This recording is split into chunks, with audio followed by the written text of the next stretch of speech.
Hello everyone, नमस्कार, हरे कृष्णा। स्वागत करती हूँ आप सबका अपने यूट्यूब चैनल पर। आज मैं जो वीडियो लेके आई हूँ उसका टॉपिक है लगन लॉर्ड इन डिफरेंट हाउसेस। इससे पहले मैंने आपको 12 लगन के बारे में बताया था कि कैसी उनकी पर्सनैलिटी होती है, कैसे ट्रेड्स होते हैं। आप अपने लगन के मुताबिक वीडियोस वो वॉच कर सकते हैं। तो अब आपको पता तो चल ही गया होगा व्हाट इज़ लगन। लगन क्या होता है, इस पे भी एक वीडियो है, आप वॉच कर सकते हैं। नहीं तो मैं मोटा मोटा बता देती हूँ। जब हमारा जन्म होता है, तो पूर्व दिशा में जो राशि उदित हो रही होती है उसी को हम लगन कहते हैं या राइजिंग साइन कहते हैं। तो हमने चार्ट में हमारे वो जो साइन होता है उसे हम प्रथम हाउस पे बैठा देते हैं, तो उसे हम लगन कहते हैं। अब लगन लॉर्ड क्या होता है और इसका क्या रोल होता है हमारी लाइफ में। लगन लॉर्ड, उस जो लगन आपको मिल गया उस लगन का स्वामी जो है, उस लगन का जो करता है और जो उसे लग्नेश भी कहते हैं, उसे असेंडेंट लॉर्ड भी कहते हैं। वो जब अलग अलग हाउसेस में बैठेगा तो क्या हमें बताएगा। यानी कि लगन लॉर्ड का इम्पॉर्टेंस इतनी ज़्यादा होती है हमारी लाइफ में। वो जिस भी हाउस में बैठता है तो हमें इससे पता चलता है कि हमारे उस एरिया ऑफ लाइफ पे हमारा फोकस जो ज़्यादा रहेगा। तो ये लगन लॉर्ड का कार्य होता है।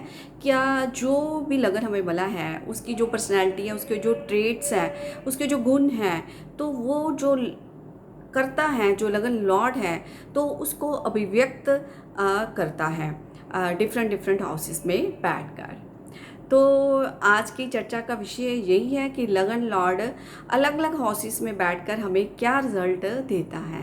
मगर इससे पहले अगर मेरे आप चैनल पर नए हो तो please like and subscribe it and hit the bell icon, ताकि नेक्स्ट वीडियोस की नोटिफिकेशन आपको मिल सके। चलिए बात शुरू करते हैं। मान लीजिए आपका लगन लॉर्ड है, जो आपका लग्नेश है, वो लगन का स्वामी है, जो आपका वो आपके लगन में ही बैठ गया है। तो ये वे एक बड़ा अच्छा योग होता है कि अगर लगन का स्वामी लगन में ही बैठा हुआ है तो इससे हमें क्या होगा, क्या रिजल्ट मिलेंगे। पर्सनैलिटी जो है हमारी बहुत ज़्यादा डेवलपमेंट होगी। हम अपनी पर्सनैलिटी को अपनी निखारने के लिए हम कार्य करेंगे। अपनी जो इच्छा शक्ति होती है, तो ऐसे बंदों की इच्छा शक्ति बहुत प्रबल होती है और वो अपनी जो सेल्फ डेवलपमेंट के लिए काम करते हैं। मान लीजिए आपका वृषभ लगन है और शुक्र आपका लगन में ही बैठ गया है, तो आप अपनी पर्सनैलिटी के ऊपर बहुत डिपेंड देंगे। और शुक्र क्या है, शुक्र इज़ द कारका ऑफ ब्यूटी एंड क्रिएटिविटी। आप क्रिएटिव बहुत ज़्यादा हो जाएंगे और अपनी ब्यूटी को बहुत ज़्यादा आप ध्यान रखेंगे। अगर आप स्त्री है तो अपने फेस की ब्यूटी को बहुत ज़्यादा ध्यान रखेंगे, अपने कपड़ों के ऊपर, अपनी जो ड्रेसिंग सेंस आपकी बहुत अच्छी हो जाएगी। तो इस तरह ये डिपेंड करता है कि कौन सा प्लैनेट है और कौन सा लगन है। लगन और प्लैनेट के मुताबिक जो इसके रिजल्ट्स हैं वो चेंज होते जाएंगे और कौन सी राशि में प्लैनेट बैठा हुआ है। तो अब मान लीजिए अब आपका लगन लॉर्ड सेकंड हाउस में बैठ गया है। सेकंड हाउस से हम देखते हैं कि आपका जो फोकस है वो लाइफ का वो वेल्थ के ऊपर रहेगा और खाने पीने की आदतों के ऊपर, और आपका जो फैमिली के ऊपर फोकस रहेगा। आप फैमिली का बहुत ज़्यादा ख्याल रखेंगे और धन जो है उसकी जो वेल्थ इकट्ठी करने का भी आपको बड़ा शौक़ होगा। मान लीजिए आप धनु लगन के मालिक हैं और जुपिटर आपका सेकंड हाउस में बैठ गया है। तो जुपिटर यहाँ बैठकर क्या करेगा, जुपिटर का काम है एक्सपैंड करना। आप नए नए तरीके धन कमाने के सोचेंगे जिससे आपका धन जो है वो और एक्सपैंड हो जाए और बढ़ जाए और वृद्धि हो जाए। आप खाने पीने की आदतों के ऊपर भी नियंत्रित रखोगे। तो इस तरह अलग अलग प्लैनेट के बैठने से क्वालिटीज़ में, ट्रेड्स में चेंज आता जाएगा। आप अगर घर में छोटे भी हैं तो जुपिटर अगर आपका सेकंड हाउस में बैठा हुआ है, लगन लॉर्ड मतलब है अगर वो, तो आप अगर फैमिली में छोटे भी हैं तो आप बड़ों की तरह बिहेव करेंगे। जैसे आप फैमिली में बड़े हैं, आप एक टीचर की तरह घर में बिहेव करेंगे कि मैं जैसे दूसरे को समझाना, दूसरे को फैमिली में उपदेश देना, ऐसी बातों पे आपका फोकस रहेगा। मान लीजिए आपका लगन लॉर्ड थर्ड हाउस में बैठ गया है। थर्ड हाउस क्या है? करेज का घर है वो।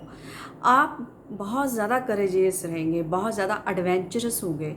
दुनिया की कोई बड़ी से बड़ी मुश्किल भी आ जाए आपके ऊपर, तो आप उन सब मुश्किलों को, सब हर्डल्स को पार करके अपने गोल पर पहुंच ही जाएंगे।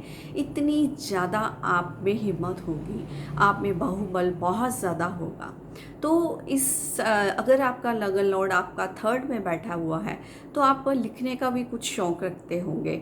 लिखने की कला भी होगी आपकी में, और आपके हैंड राइटिंग कह लो, शब्दों की बनावट कह लो, बहुत अच्छी होगी। मान लो आप कन्या लगन के मालिक और बुध आपका लगन लॉर्ड होकर थर्ड हाउस में बैठ गया है, तो आपकी जो लिखावट बड़ी अच्छी होगी। आप लिखने का भी शौक़ रखते होंगे, कुछ ना कुछ, कोई कविता, कोई प्रोज़, कोई कहानी, शॉर्ट स्टोरी, कुछ ना कुछ आप लिखते रहना पसंद करोगे। आपको ट्रैवल करना भी बहुत ज़्यादा अच्छा लगता होगा, घूमना फिरना, छोटी छोटी जगहों पर जाना, इधर उधर घूमना, ये भी आपको बहुत अच्छा लगता होगा। आप में जो बोल्डनेस बहुत ज़्यादा होगी। मान लो आपका मेष लगन है और मंगल थर्ड हाउस में बैठ गया है, तो आप में इतनी ज़्यादा पावर होगी कि आप कोई भी, किसी तरह की भी कोई अड़चन आए तो जीवन में, तो आप उसको पार करके आप अपने गोल तक पहुंच ही जाओगे। मान लीजिए आगे बात करते हैं, लगन लॉर्ड फोर्थ हाउस में अगर आपका आ गया है, तो फोर्थ हाउस से हम क्या देखते हैं? फोर्थ हाउस जो हमें घर के सुख के बारे में बताता है। आपकी सबसे पहले तो अपनी मदर के साथ बहुत ज़्यादा अटैचमेंट होगी, और मदर का आपको सुख बहुत ज़्यादा मिलेगा। आप घर में जो है वो बड़े इमोशनल रहेंगे, और फैमिली का, अपने घर का बहुत ज़्यादा ख्याल रखेंगे। आप, कई बार ऐसा होता है कि जिनका लगन लॉर्ड इन फोर्थ हाउस होता है, वो घर से ही काम करना पसंद करते हैं, वर्क फ्रॉम होम। और कई बार जहाँ घर के आसपास ही कहीं आपका ऑफिस होगा, जिससे आप जल्दी से काम निपटा कर वापस अपने घर आ जाएंगे। तो आप घर में इंटीरियर करना बहुत अच्छा लगता होगा आपको, इंटीरियर डेकोरेशन घर की। और इसके अलावा आपका जो है मासिस के साथ, ये जन समुदाय का भी घर है, लोगों के साथ, जन समुदायों के साथ आपकी बड़ी ज़्यादा लिंक रहेंगे। तो फोर्थ हाउस में अगर लगन लॉर्ड आ जाता है आपका, तो इस तरह के आपको रिजल्ट्स देखने को मिलते हैं। रिजल्ट्स में चेंज हो सकता है, प्लैनेट कौन सा बैठा हुआ है, मेलेफिक है कि वो बेनिफिक है प्लैनेट, और कौन से साइन में बैठा हुआ है, ये सारी चीज़ें मिलाकर ही टोटल प्रेडिक्शन होती है। मैं तो सिर्फ एक जनरल आपको आस्पेक्ट्स बता रही हूँ कि अगर लगन लॉर्ड हमारा यहाँ बैठ जाए, तो यहाँ बैठ जाए तो क्या हमें रिजल्ट्स इन जनरली देखने को मिलते हैं। आगे बात करते हैं लगन लॉर्ड इन फिफ्थ हाउस। अगर आपका लगन लॉर्ड फिफ्थ हाउस में बैठ गया तो क्या रिजल्ट्स आपको देखने को मिलते हैं? फिफ्थ हाउस जो आपका बच्चों के साथ आपकी एक कहते हैं ना, जो बॉन्डिंग होगी वो बड़ी ही मजबूत होगी। आप हर पल अपने बच्चों के बारे में सोचते रहेंगे, बच्चों ने क्या खाया है, क्या पिया है, बच्चों के बारे में बहुत ज़्यादा आप रिस्पॉन्सिबल रहेंगे। तो इसके अलावा आपके ग्रैंड पेरेंट्स जो होते हैं, उनके साथ भी आपकी ख़ास अटैचमेंट होगी, और आप उनके प्रति बड़ी रिस्पॉन्सिबिलिटी का कार्य करेंगे, या कोई अपने पूर्वजों के साथ भी आप अटैच्ड हो सकते हो। तो ये एक हमारा आर्ट का भी घर है, कला का भी घर है। आप किसी कला में भी प्रवीण हो सकते हो, चाहे वो संगीत कला हो, चाहे वो नृत्य कला हो, चाहे वो पेंटिंग्स हो करना, या ड्राइंग हो, किसी तरह की भी कला हो, तो आपका रुझान कला में भी हो सकता है। मान लीजिए आपका वृषभ लगन और शुक्र वहाँ पर बैठ गया है, तो आप आर्टिस्टिक हो गए। आपकी जो कोई नाट्य कला में, नृत्य कला में, और या कोई संगीत कला में, या चित्र बनाने, किसी तरह कला हो, उसमें आपका रुझान रहेगा। आप फोकस करोगे इन चीज़ों के ऊपर अपनी लाइफ में, और बच्चों की तरफ भी आपका स्पेशल फोकस रहेगा।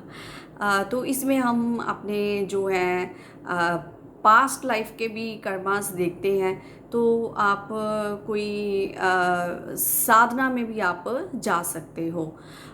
किसी तरह का ज्ञान, विजडम, नॉलेज, तो इसी घर से ही हम देखते हैं, तो उसके प्रति भी आप फोकस हो सकते हो। अब बात करते हैं, अगर आपका लगन लॉर्ड 6th हाउस में बैठ गया है। 6th हाउस में जो है लगन लॉर्ड बैठ जाए तो इतना शुभ नहीं माना जाता, क्योंकि 6th हाउस हमारा दूर स्थान है, तो ये हमारे रोग और ऋण को दर्शाता है। तो इसके अलावा ये हमारी, अगर हम पॉजिटिव चीज़ इसमें से निकालें तो कॉम्पिटिटिवनेस भी है। आप बड़े कॉम्पिटिटिव हो गए, कोई भी कंपटीशन ज़िंदगी में आपको लड़ना पड़े तो आप उसको जीतने की प्रबल इच्छा रखेंगे, और जब जीतना चाहेंगे तो आप अवश्य ही जीतेंगे। तो इसके अलावा अगर 6th हाउस में जिसका लगन लॉर्ड बैठ गया है, तो प्लैनेट के ऊपर भी डिपेंड करता है कैसा हो। अगर कोई मैलेफिक प्लैनेट है या बेनिफिक प्लैनेट है तो अलग अलग रिजल्ट्स आएंगे उसके मुताबिक। अगर मान लो 6th हाउस में बैठा हुआ है तो आपको जो अपनी डेली रूटीन है ना, उसको डिसिप्लिन रखना चाहिए। अगर आप योगा, एक्सरसाइज या कोई मेडिटेशन करते हो तो आपकी हेल्थ वाइज प्रॉब्लम जो है कम आएगी। नहीं तो लगन लॉर्ड अगर 6th में हो तो हेल्थ प्रॉब्लम्स भी आ सकती है। तो आपको अपनी डेली रूटीन है जो, उसके ऊपर फोकस रखना है। अब बात करते हैं, अगर लगन लॉर्ड 7th हाउस में बैठ जाए तो हमें क्या रिजल्ट्स देखने को मिलते हैं। लगन लॉर्ड अगर 7th हाउस में है तो आप बिजनेस पार्टनर के ऊपर या अपने मैरिज पार्टनर के ऊपर आप फोकस रहोगे। बिजनेस पार्टनर जो है उसके बारे में आप सोचोगे, या मैरिज पार्टनर के बारे में सोचोगे कि वो कहाँ जा रहा है, क्या कर रहा है, किसके साथ गया है या किसके साथ गई है। तो इसके बारे में आप ज़्यादा अपनी लाइफ में फोकस रहोगे। तो आप मैरिज के बारे में भी, स्पाउस के बारे में भी अपने फोकस रह सकते हो। मान लीजिए आपका लगन लॉर्ड 8th हाउस में बैठ गया है। 8th हाउस इज आल्सो दूसरा, तो क्या रिजल्ट हमें मिलेंगे। तो 8th हाउस से हम देखते हैं हमारी जो साधना जो होती है, हमारी जो गुप्त ज्ञान होता है जो हमें, वो उसकी तरफ भी आप जा सकते हो। जैसे आप कर्ल साइंसिस की तरफ आपका रुझान बढ़ सकता है, एस्ट्रोलॉजी, न्यूमरोलॉजी या कोई हीलिंग मोडेलिटी की तरफ भी आप जा सकते हो।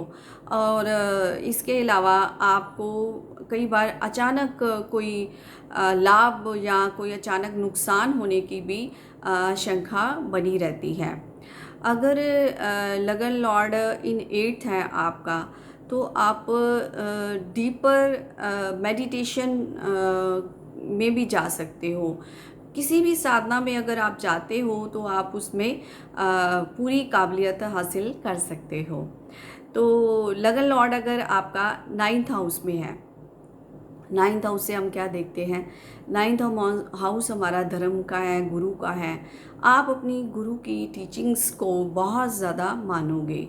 हो सकता है कि आप अपनी जो गुरु हैं उसकी शिक्षाओं को पूरे समाज में फैलाएं, पूरे देश में फैलाएं।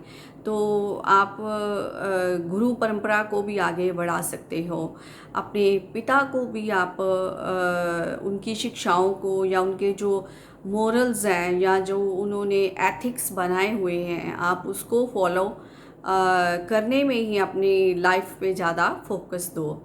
तो आप हायर नॉलेज भी ग्रहण कर सकते हो, higher education, higher knowledge spirituality में, और विजडम और नॉलेज आप ग्रहण कर सकते हो। इन चीज़ों के ऊपर आपका जो ध्यान है वो लाइफ का, वो इन एरियाज़ के ऊपर ज़्यादा आपका ध्यान फोकस रहेगा।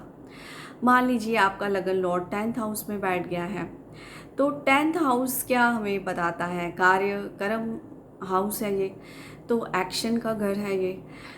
मान लीजिए आप मेष लगन के मालिक हो और मंगल यहाँ पर बैठ गया है, तो दशम स्थान पे हमारी मकर राशि पड़ेगी। तो मकर राशि में जो मंगल है वो उच्च के हो जाते हैं, और साथ में वो दिग्बली भी हो जाते हैं, क्योंकि यहाँ पर उन्हें स्थान बल भी मिल जाता है। तो आप अपने जीवन में कार्यों को सबसे ज़्यादा इम्पोर्टेंस देंगे, और अपनी मान प्रतिष्ठा, नेम एंड फेम, ये चीज़ें आपकी ज़िंदगी में ज़्यादा फोकस रहेगी, आप इनके ऊपर ज़्यादा फोकस करोगे। मान प्रतिष्ठा की आपको बड़ी चिंता रहेगी, नेम एंड फेम मैं कैसे बनाऊं आपका, मैं क्या ऐसे करूं, ऐसे कार्य करूं जिससे मेरा नेम और फेम दुनिया में फैले, सारे समाज में फैले। आप ऐसे कार्य करने में फोकस रहोगे। आगे बात करते हैं 11th हाउस की। अगर लगन लॉर्ड आपका 11th हाउस में बैठ गया है, 11th हाउस क्या है हमारा, फुलफिलमेंट ऑफ अ डिज़ायर्स, इच्छा शक्ति, हमारी इच्छा जो है, इच्छाएं हैं, उसको उसका पूर्ण होना, फुलफिलमेंट ऑफ डिज़ायर्स। ये अति शुभ योग है अगर लगन लॉर्ड इन 11th हाउस में बैठ जाता है। तो आप जो है अपनी जो एक बिग ऑर्गेनाइजेशन अपनी बनाना चाहेंगे, अपनी जो कार्य प्रणाली है जिसमें भी आप कार्य करते हैं, तो उसको बिग ऑर्गेनाइजेशन बनाना चाहेंगे ताकि आपके जीवन में एक फिक्स्ड अमाउंट इनकम का आता रहे। तो आपकी जो विशेज़ होती हैं फुलफिलमेंट होती है, उनकी डिज़ायर्स जो होती हैं आपकी, उनकी फुलफिलमेंट होती हैं। आप ऐसे कार्य करते हो क्योंकि आपकी इच्छाएं बहुत ज़्यादा होती हैं, तो आप ऐसे कार्य करने में फ़ोकस करते हो जिससे आपकी इच्छाएं हैं जो वो फोकस हो, आपको गेन्स मिले, लाभ हो, प्राप्ति हो आपको किसी न किसी तरीके से। तो इस कारण आप अपने जो ऑर्गेनाइजेशन है उसको एक ह्यूज लेवल पर, एक हायर लेवल पर लेकर जाना चाहोगे जिससे आपका जो इनकम के सोर्सेज है वो सारे जीवन के लिए आपके लिए वो फिक्स रहे। आगे बात करते हैं लगन लॉर्ड इन 12th। अगर आपका लगन लॉर्ड 12th हाउस में बैठ गया है तो क्या रिजल्ट आपको देखने को मिलते हैं। ये जो 12वां हाउस है वो दूर स्थान है, इसलिए लगन लॉर्ड का 12th हाउस में बैठना अच्छा नहीं माना जाता। तो फिर भी इसमें हम पॉजिटिव और नेगेटिव ट्रेड्स दोनों देख लेते हैं। बार बार आपके जीवन में परिवर्तन होंगे, अगर व्यवसाय में भी परिवर्तन हो सकते हैं और आपके स्थान में भी परिवर्तन हो सकते हैं। मान लीजिए आप कोई जॉब करते हो तो उसमें चेंजेस हो जाएंगे। अगर आप अपने जो आपका जन्म स्थान है उससे में भी चेंज हो सकती है, फॉरेन सेटलमेंट हो सकती है। पर ये नहीं मैं कहती कि हर किसी का लगन लॉर्ड अगर 12th में बैठा हुआ है तो उसकी फॉरेन सेटलमेंट होगी। तो इसके लिए मुझे हमें देखना पड़ेगा कि लगन लॉर्ड जो वो प्लैनेट है वो कौन सा है, लगन कौन सा है और कौन सी राशि में वो बैठा हुआ है। तो इन तीनों चीज़ों को मिलाकर फिर ही टोटल प्रेडिक्शन होती है कि फॉरेन सेटलमेंट है कि नहीं है। अगर ये जो लगन लॉर्ड जिनका 12th में बैठा हुआ है, अगर इनके जो खर्चे हैं, जो वेस्टफुल खर्चे कहते हैं ना, वो हॉस्पिटल्स के ऊपर या अपनी दवाइयों के ऊपर बहुत ज़्यादा हो गए, इनको हॉस्पिटल्स में बार बार विज़िट करना पड़ सकता है। पर अगर पॉजिटिव इसमें हम देखें तो अगर ये लोग स्पिरिचुअलिज्म में हैं, स्पिरिचुअल एक्सरसाइज करते हैं, अपना इनर जो है अवेयरनेस है, इनको अपनी इनर अवेयरनेस है, सबकॉन्शियस माइंड जो इनको ये कर लेते हैं, उसको सबकॉन्शियस माइंड को अपने कहते हैं ना, वो उसको बना लेते हैं ऐसा कि अपनी सेल्फ अवेयरनेस जगा सकें और अपनी जो इंट्यूटिवनेस होती है उस पावर को अपनी जगा सकें। तो ये इनको पॉजिटिव जो है वो भी क्वालिटीज़ और ट्रेड्स लगन लॉर्ड 12th पर बैठने से मिल सकते हैं। तो जिनका लगन लॉर्ड 12th है उसको थोड़ी स्पिरिचुअल जो है एक्सरसाइजेस करनी चाहिए, मेडिटेशन करनी चाहिए, जिससे इनका जो है माइंड जो सेटअप है ठीक रहे। तो इस तरह से मैंने ये अलग अलग रिजल्ट्स बताए हैं लगन लॉर्ड के अलग अलग हाउसेस में बैठने से। तो ये एक जनरल प्रेडिक्शन मैंने बताई है। बाकी प्लैनेट्स का कौन सा है, बेनिफिक है, मैलेफिक है, उसके साथ कौन से और प्लैनेट्स ने जुती बनाई हुई हैं और उसको कौन से प्लैनेट्स देख रहे हैं, आस्पेक्ट किस किस का पड़ रहा है और कौन से साइन में वो प्लैनेट बैठा हुआ है, तो इन सबको मिलाकर ही टोटल प्रेडिक्शन होती है। अगर आप अपना हॉरोस्कोप या अपना चार्ट मुझे दिखाना चाहते हैं या मेरे साथ किसी तरह के भी एस्ट्रोलॉजी के कंसल्टेशन करना चाहते हैं तो डिस्क्रिप्शन बॉक्स में मैंने अपना व्हाट्सएप नंबर दिया हुआ है, तो आप मुझे व्हाट्सएप कर सकते हैं, मैसेज भेज सकते हैं और इस तरह मेरे साथ कांटेक्ट कर सकते हैं। Thank you so much for watching my videos. Hare Krishna.